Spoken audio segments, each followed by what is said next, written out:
Spain বিশ্ব champion, দ্বিতীয়বার trophy জিতে ইতিহাস গড়ল তারা।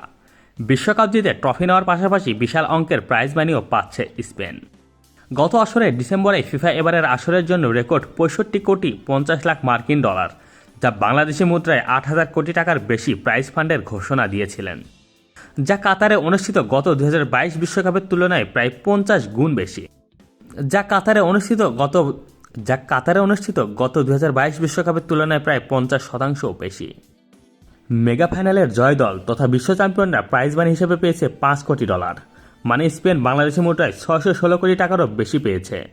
আর রানার্স আপ দল আর্জেন্টিনা 3,30,00,000 পাচ্ছে, যা বাংলাদেশি টাকায় 406 কোটি টাকা। ফ্রান্সকে হারিয়ে তৃতীয় হওয়া ইংল্যান্ড পাবে 2,90,00,000, প্রায় 357 কোটি টাকা, এবং পরাজিত ফরাসিরা পাবে 2,70,00,000, 333 কোটি টাকা। বিশ্বকাপ শুরুর পর থেকে ফাইনাল পর্যন্ত দীর্ঘ 38 দিনের এই লড়াইয়ে অংশ নেওয়া 48টি দলের প্রত্যেকের জন্য অন্তত 1,05,00,000 নিশ্চিত ছিল। গ্রুপ পর্ব থেকে বিদায় নেওয়া দলগুলো পাচ্ছে 90 লাখ ডলার, সেই সঙ্গে অংশগ্রহণকারী দলগুলোর প্রস্তুতি খরচ বাবদ দেওয়া হয়েছে আরও 15 লাখ ডলার।